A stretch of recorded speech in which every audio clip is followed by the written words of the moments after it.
नमस्कार मित्रों, रीता सरकार की आज की प्रस्तुति एक प्यार की कहानी। लेखक नरेंद्र नाथ मिश्र। खिड़की से झांककर प्रभात बाबू बोले, लिख रहे हैं तो फिर रहने दीजिए, इस समय डिस्टर्ब नहीं करूँगा। कागज कलम एक तरफ सरका कर अपने आदरणीय दोस्त की अभ्यर्थना कर मैंने कहा, आइए आइए, अंदर आइए। प्रभात बाबू थोड़ा सहम कर बोले, लेकिन आप तो लिख रहे थे। मैंने कहा, सब लिखना ही क्या लिखना होता है। 2-1 चिट्ठियों का जवाब लिख रहा था। आप आइए। आमंत्रण पाकर प्रभात बाबू कमरे के अंदर आए। सोफे पर बैठकर हाथ में पकड़े छाते को फर्श पर सुलाकर रख दिया। जाते समय भूल न जाएं, इसलिए अपनी उस प्रिय वस्तु को वे आँखों से दूर नहीं रखना चाहते थे। उनके आने के साथ साथ मैं अपने ऊंचे आसन को छोड़कर उनके सामने के नीचे सोफे पर आ बैठा। वे मेरी तरफ देखकर बोले, बहुत चिट्ठी पत्री लिखते हैं क्या? कभी मुझे भी चिट्ठी लिखने का नशा था। रात रात भर जागकर दोस्तों को लिखा करता था। इस तरह आप मुझे अ मैन ऑफ लेटर्स कह सकते हैं। मैंने उनके स्वयं के दिए हुए खिताब को हंसकर मान लिया और पूछा, चाय चलेगी? चाय की बात सुनकर प्रभात बाबू प्रसन्न होकर बोले, चल तो सकती है, पर इस दोपहरी में चाय मांगकर आपके इस आश्रम में पीड़ा का कारण तो न बनूंगा ना। गृहस्थाश्रम, मैं स्वयं तो गृही नहीं हूँ, इसलिए फूंक फूंक कर ही कदम रखता हूँ, कहीं दूसरों की गृहिणियों की शांति भंग न कर दूँ। मैं अंदर की तरफ जाकर 2 कप चाय की फरमाइश देकर फिर अपनी जगह पर आकर बैठ गया। प्रभात बाबू सिर्फ नाम के ही प्रभात हैं। उनके घूमने और गपशप करने का समय था दोपहर और आधी रात गए। उम्र उनकी कोई 74 साल की होगी। शरीर जीर्ण हो चुका था, पर मन को जीर्ण होने से उन्होंने बचा लिया था। बस और ट्राम में आराम से घूमा फिरा करते थे। बिल्कुल सामाजिक व्यक्ति थे। अपनी पसंद की सभा समितियों में भी हाजिर हो जाया करते थे। पुराने यार दोस्तों की खोज खबर लेते रहते थे और नए दोस्त बनाने में भी चूकते नहीं थे, चाहे कोई उनके लड़के की उम्र का हो या पोते की। वे सबके हमउम्र थे। हालांकि उनके न तो लड़का था न पोता। प्रभात बाबू अविवाहित थे। थोड़ी इधर उधर की बात के बाद मैंने कहा, अच्छी बात है प्रभात बाबू, परसों रात आप आने वाले थे, सो आए क्यों नहीं? मैंने अपने 1-2 दोस्तों को कह रखा था, वे सब आपसे मिलना चाहते थे। हम लोग बड़ी देर तक आपकी प्रतीक्षा करते रहे। प्रभात बाबू दांतों में जीभ काटते हुए बोले, मैं तो भूल ही गया कल्याण, बिल्कुल ही भूल गया। परसों रात मैं अलीपुर में एक दोस्त के घर पर था। वहाँ हमने एक वर्षगांठ मनाई। मैंने पूछा, आपके दोस्त का जन्मदिन था क्या? प्रभात बाबू सिर हिलाकर बोले, नहीं साहब, वो सब कुछ नहीं। जन्मदिन तो वह कभी नहीं मनाता। इसके पहले तो उसे दुर्गा पूजा या और कोई त्यौहार भी मनाते हुए नहीं देखा, न सामाजिक तौर पर और न ही व्यक्तिगत रूप से। संध्या पूजा, जप तप, आसन वासन कुछ भी नहीं, बल्कि मैं ही कभी कभार उसे कहता था, Shailen, even the devil has his rituals, क्या शैतान से भी बदतर हैं। उसके बाद कुछ दिनों से देख रहा हूँ कि एक अनुष्ठान का वह बड़ी निष्ठा के साथ पालन कर रहा है, साल में सिर्फ एक दिन, और उस अनुष्ठान में वह सिर्फ एक ही व्यक्ति को बुलाता है। मैंने कहा, वह व्यक्ति तो शायद आप ही हैं। प्रभात बाबू ने हंसकर बात मान ली। चाय आ गई। प्रभात बाबू ने चाय की एक चुस्की ली और पॉकेट से एक सिगरेट निकालकर सुलगाया। यूं प्रभात बाबू सस्ती सिगरेट ही पीते थे। मैं सिगरेट पीता नहीं हूँ, यह जानते हुए भी मजाक से मेरी तरफ सिगरेट बढ़ाकर बोले, चलेगा? मैंने सर हिलाकर ना कर दिया। यह देखकर वे मुस्कुराकर बोले, मज़े में हैं आप। मैंने कब सिगरेट पीना शुरू कर दिया मुझे याद ही नहीं है। शायद माँ का दूध पीना छोड़ते ही सिगरेट पकड़ ली थी। मैंने पूछा, आप किस अनुष्ठान के विषय में कह रहे थे? प्रभात बाबू बोले, रुकिए साहब रुकिए, कहानी लिखने का भले ही धंधा न करूं, पर लिखने के तौर तरीके थोड़ा बहुत जानता हूं। शादी नहीं की है, पर बाराती तो हजारों बार बना ही हूँ। सस्पेंस खत्म कर दूं, क्या मैं इतना ही बुज़दिल लगता हूँ? कहानी का सार अगर पहले ही तोड़ मरोड़ दूं, तो हमारी कहानी आप सुनेंगे क्यों? यह कहानी मेरी नहीं है, मेरे उस दोस्त की है, इसलिए आपको कुछ बताने में मुझे डर भी लगता है। आपके पेट में बात तो ठहरती ही नहीं है। मैं चुपचाप जो आपको बताता हूँ, उस बात को और भी चुपचाप दसों के कानों तक पहुँचाकर ही आपके जी में जी आता है। लेकिन कल्याण बाबू, इस कहानी को लिखकर आपको कोई फ़ायदा नहीं होगा। इस कहानी को सुनने वाला भी आपको कोई नहीं मिलेगा।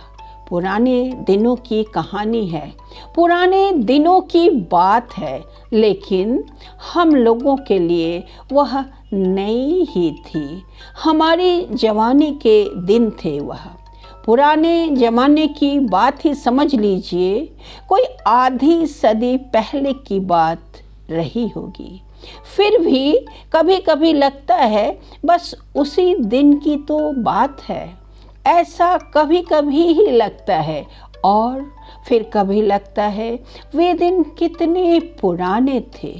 अपने ही अतीत के बारे में लगता कोई ऐतिहासिक या प्राग ऐतिहासिक युग है। उस जमाने में मेरा तबादला कलकत्ता से पश्चिमी सीमा के किसी एक शहर में हो गया था। मैं कोई घर घुसवा नहीं हूँ, फिर भी जाने का मन नहीं कर रहा था। कलकत्ता में कितने ही संगी साथी थे। ऑफिस का समय छोड़ बाकी समय मैं अड्डे मार कर ही बिता देता था। कभी कभी तो रातें भी बिता दिया करता था।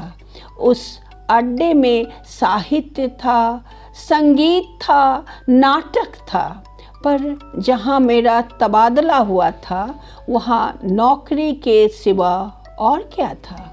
और वह नौकरी भी कैसी, सुनिए। सेना के जवानों के खाने पीने, पोशाक आदि में कितने लाख रुपए खर्च होते हैं, उन्हीं का पाई पाई का हिसाब मिलाना पड़ता था। मेरा जो जीवन है उसमें हिसाब किताब के काम में मेरा मन नहीं लगता है। फिर भी नौकरी तो नौकरी ही थी।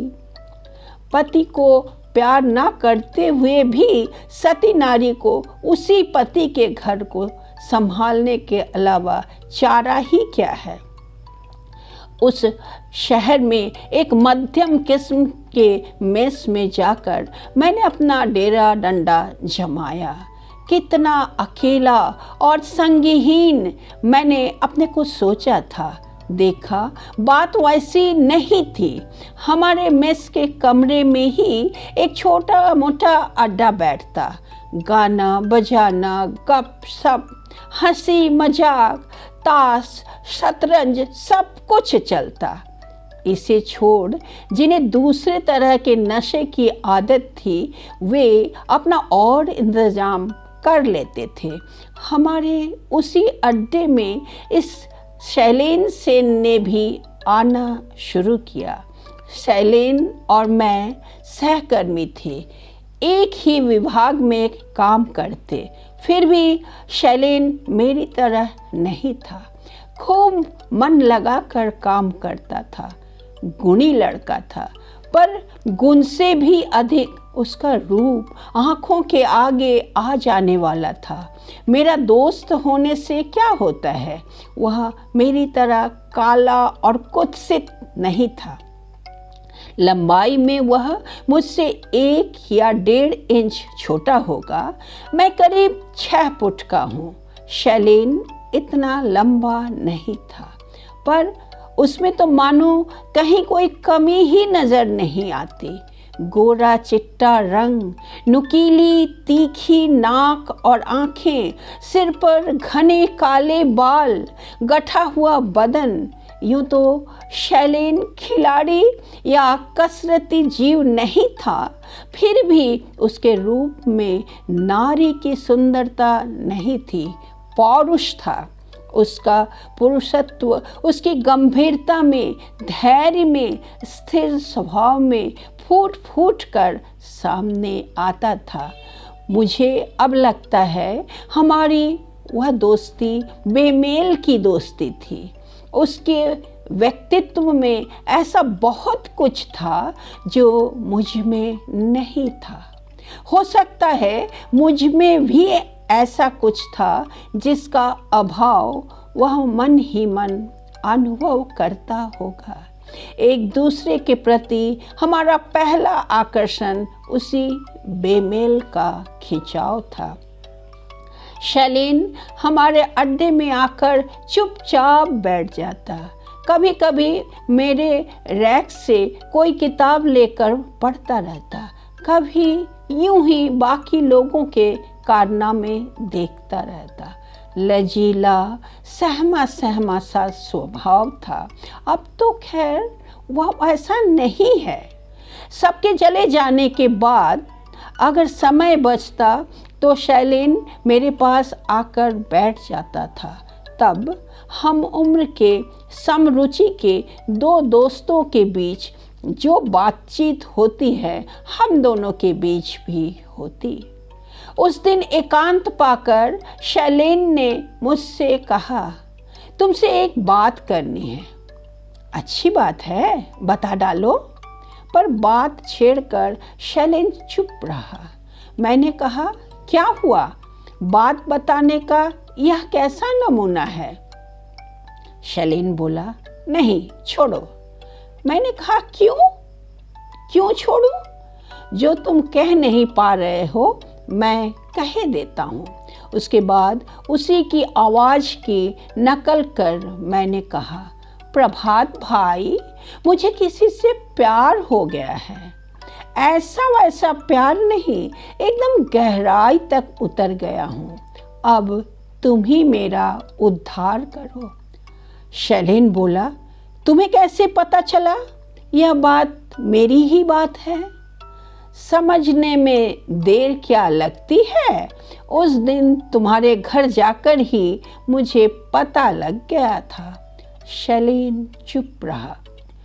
उस शहर में मैं तो खैर मेस में रहता था, पर शैलेन की स्थिति मेरे जैसी नहीं थी। वहाँ उसके पिता बहुत बड़े सरकारी बंगले में रहते थे। माँ, बाबूजी, भाई बहनों के साथ एक बड़ा सा परिवार था उसका। दफ्तर की छुट्टी के बाद शैलेन कभी कभी मुझे अपने घर ले जाता। उसकी माँ मुझे लड़के जैसा ही प्यार देती थी। आपसे क्या छिपाऊं, उस समय कई प्रवासी बंगालियों के दरवाजे मेरे लिए आसानी से खुल गए थे, पर शैलेन का घर ही मुझे सबसे अच्छा लगता था। माधुरी को मैंने उसी के घर पहली बार देखा था। लड़की का रूप और उसका चेहरा मोहरा देखकर मुझे लगा जैसे वह शैलेन की बहन ही है। रंग रूप मानो एक जैसा। लड़की थी इसलिए और भी गोरी दिख रही थी। नाक नक्श खूब ही बढ़िया। मुझे थोड़ी लंबाई वाला चेहरा ही अधिक पसंद है, पर गोल चेहरा भी खिले हुए कमल के फूल की तरह लगता है। यह मैंने मानो उसी दिन पहली बार समझा हो। सिर पर क्या ही बाल थे, कितने घने उतने ही काले और लंबे। वैसे रेशम की तरह सुंदर बाल भी मैंने फिर नहीं देखे। शैलेन की माँ को मौसी कहकर पुकारने पर भी माधुरी शैलेन की किसी मौसी की लड़की नहीं थी। यह मैं थोड़ी ही देर में समझ गया। माधुरी जाति की मुखर्जी ब्राह्मण की लड़की थी।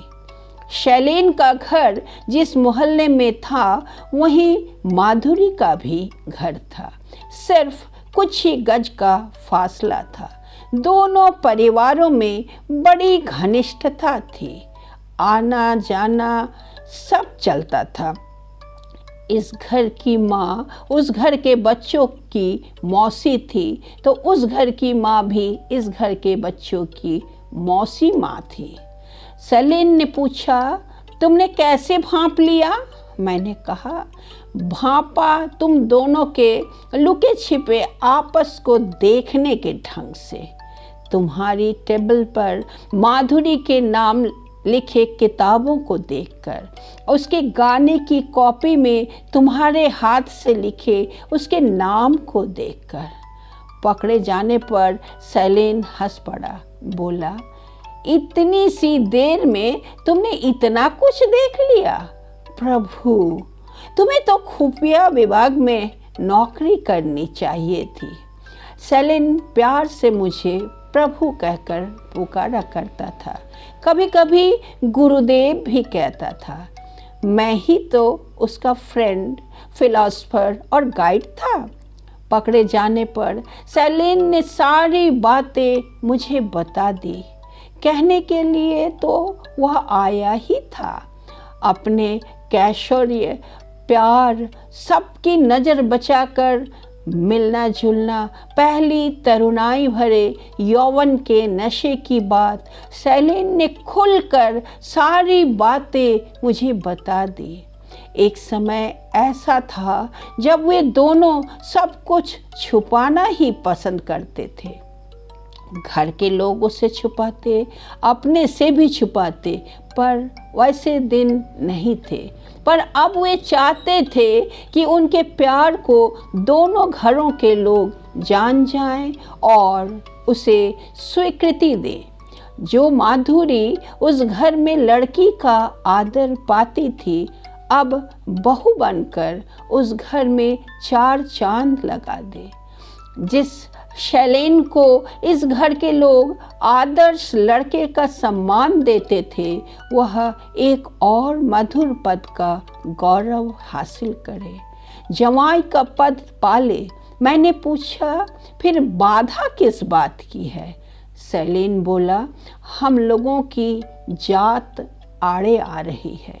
मैंने कहा, धत तेरी की, तेरी जात।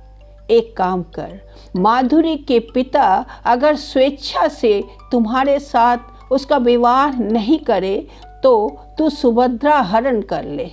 मैं तुम्हारा रथ चलाऊंगा। सर्वधर्म परित्यज्य मामेकम शरणम ब्रज। शैलेन बोला, नहीं भाई, ऐसा नहीं हो सकता। क्यों? माधुरी डर रही है। शैलेन बोला, भय तो है, संकोच भी है। इसके अलावा अपने गुस्सैल बाप को माधुरी मानती भी बहुत है। मैंने कहा, तो फिर चलो उसी इंजीनियर सज्जन को हम लोग समझा बुझा कर राजी करवा लेते हैं। मैं तुम्हारा वकील बनने के लिए राजी हूँ। शैलेन बोला, अरे बाप रे, तब तो तुरंत उनका दरवाज़ा मेरी ही आँखों के सामने बंद हो जाएगा। फिर मेरे पिताजी क्या यह अपमान बर्दाश्त कर पाएंगे? उनके तरफ की एक खिड़की भी नहीं खोलेंगे। मैंने पूछा, तुम्हारी माँ बाबूजी की क्या राय है? शैलेन बोला, वे भी मना कर रहे हैं। इस प्यार की शादी से उन्हें बड़ा डर है। उनकी धारणा है कि इस गंधर्व विवाह के बाद मैं अलग कहीं जाकर अपना बसेरा बसाऊंगा। माँ बाप भाई बहनों को नहीं देखूंगा।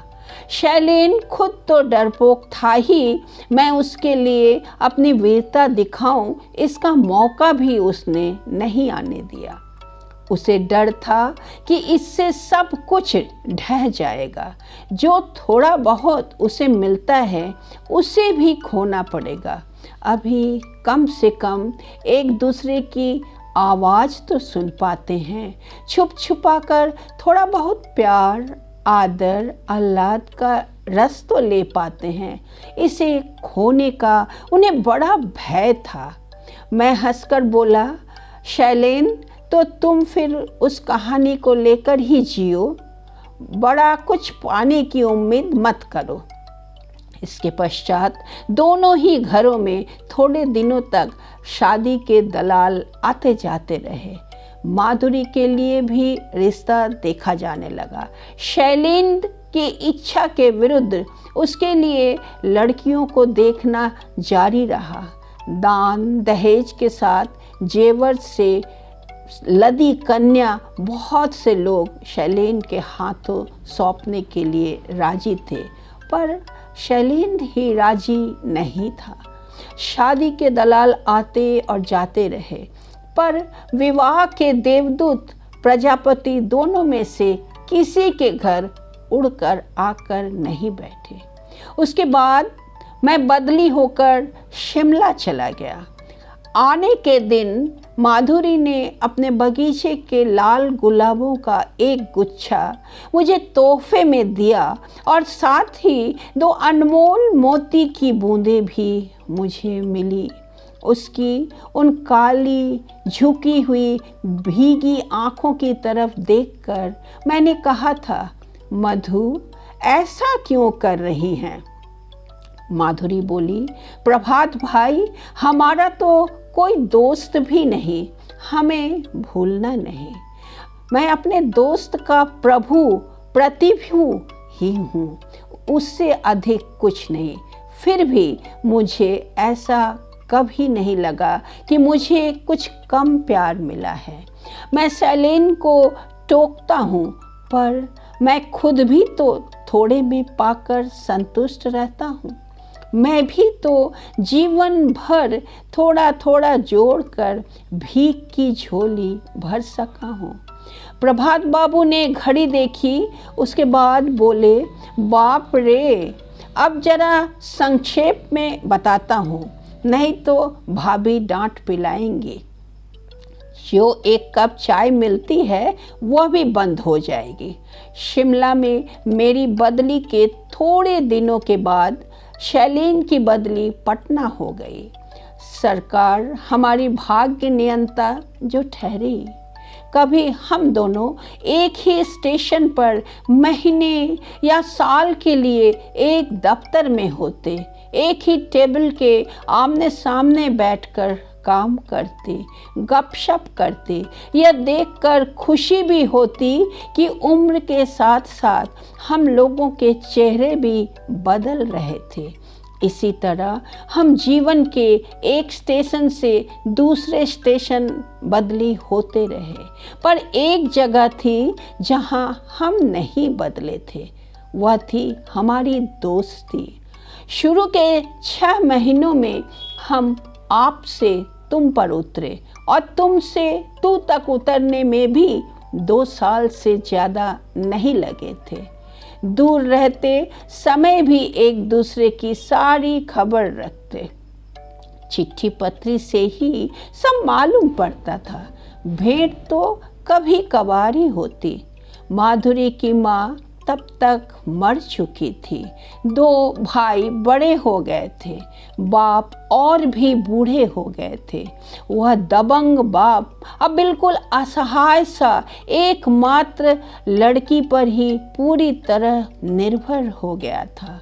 माधुरी उसकी जाया, जननी और दुहिता बनी हुई थी। शैलेन के माता पिता भी चल बसे थे। छोटे भाई बहन शैलेन को त्वमेव पिता च माता त्वमेव समझते।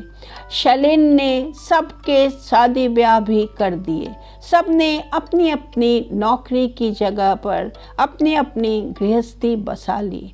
फिर भी चिरकुमार बड़ा भाई शैलेन परिवार के लिए बरगद के पेड़ के समान था। मैं तब भी शैलेन को चिट्ठी लिखा करता था। माधुरी से भी चिट्ठी पत्री चलती थी। उसके बाद शैलेन और मैं करीब करीब एक ही साथ रिटायर हुए। शैलेन को एक्सटेंशन मिला था, कई प्रमोशन भी मिले, मुझे कुछ नहीं मिला। उसके बदले मैंने पूरा भारत घूम घूम कर देखा।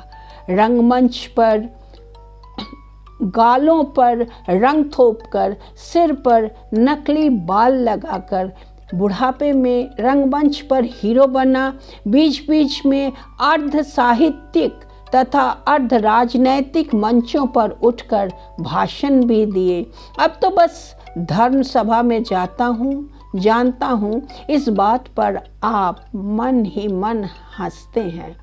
आजकल डलहौजी में पेंशन के रुपए लाने के दिन शैलेन से मेरी भेंट होती है। रिटायर होने के बाद शैलेन और मैं दोनों ही कलकत्ते में बस गए। वह दक्षिण कलकत्ता में रहता और मैं उत्तरी कलकत्ता में। जल्दी जल्दी भेंट नहीं हो पाती।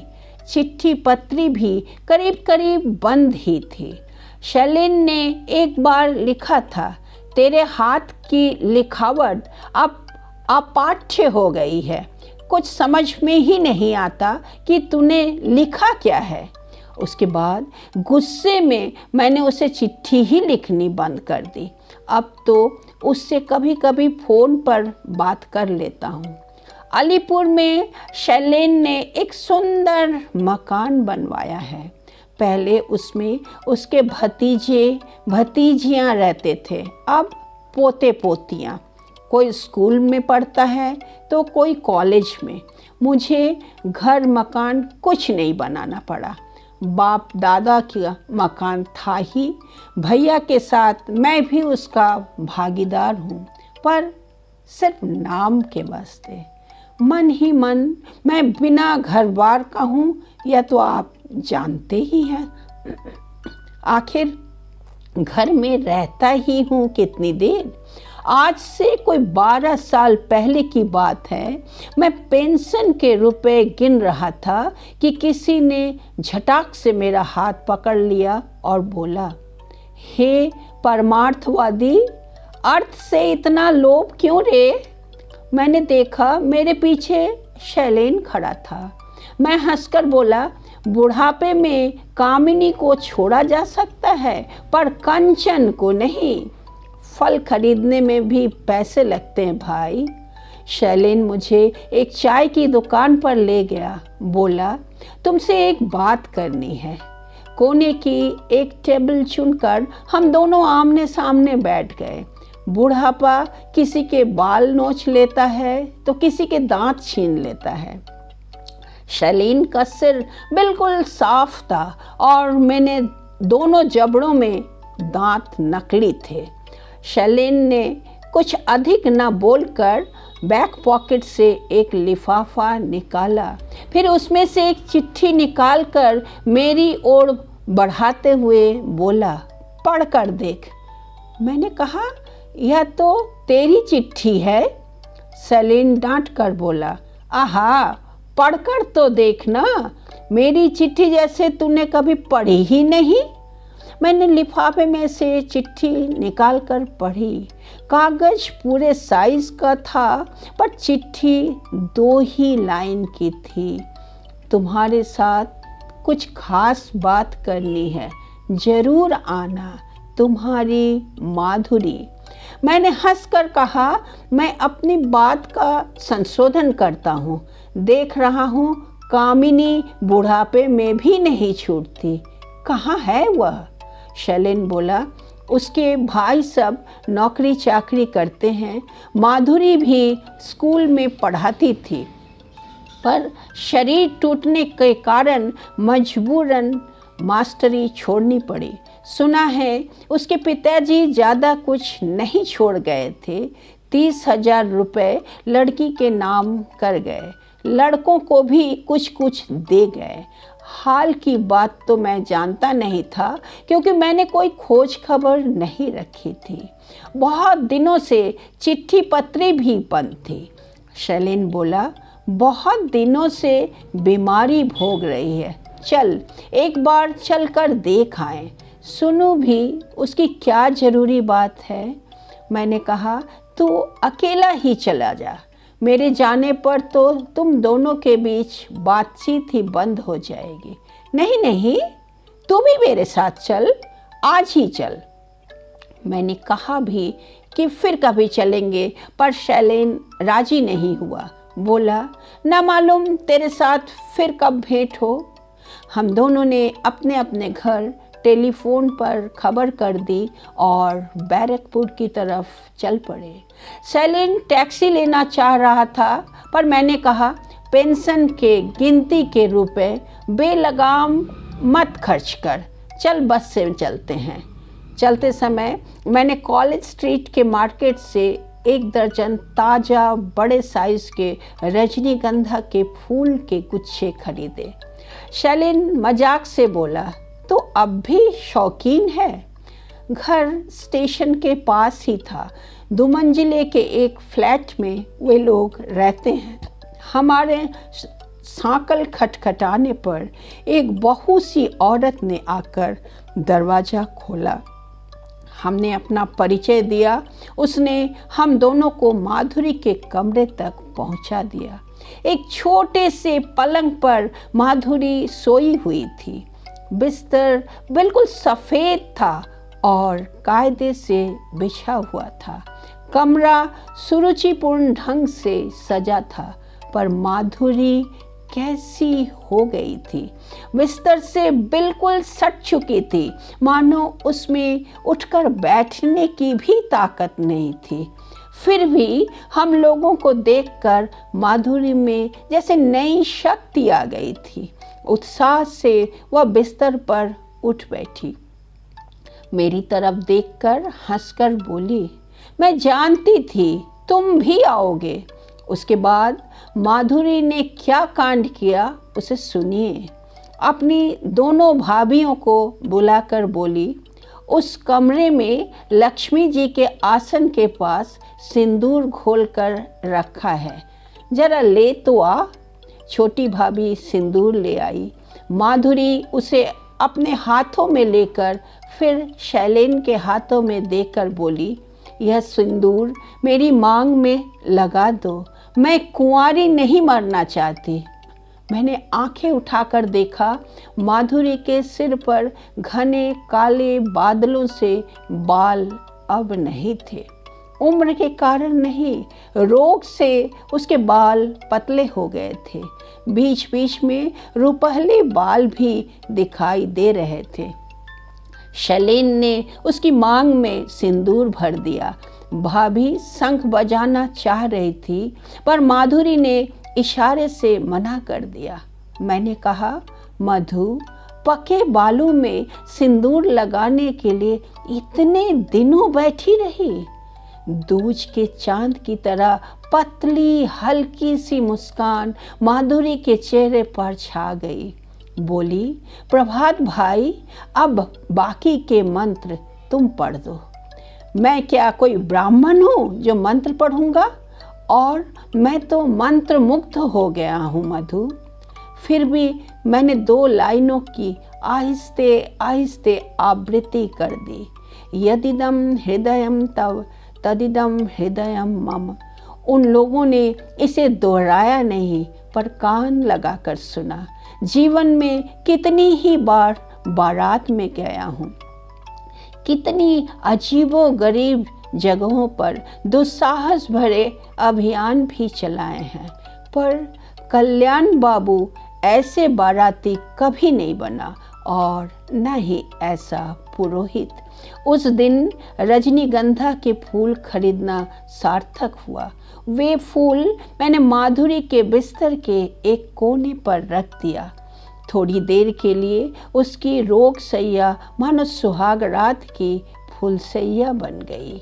उसके बाद माधुरी ज़्यादा दिन जीवित नहीं रही। उसके भाइयों ने उसके इलाज पर काफ़ी खर्च किया। शैलेन ने भी कोशिश में कोई कसर नहीं रखी। कलकत्ता के सबसे बढ़िया नर्सिंग होम में उसे रखा, पर उसके पेट का अल्सर ठीक नहीं हुआ। ऑपरेशन टेबल पर ही उसने दम तोड़ दिया। मैं 1 दर्जन रजनीगंधा के गुच्छे लेकर उसे फिर एक बार देखने गया था। मुखाग्नि शैलेन ने ही किया। अपने पास से उसने 5,000 रुपये खर्च कर श्राद्ध किया। कितने ही लोगों को भोजन करवाया, कीर्तन मंडली बुलवा कर कीर्तन करवाया। हम लोग तो हैरान रह गए। इसके पहले इन सब चीज़ों के प्रति शैलेन का विश्वास ही नहीं था।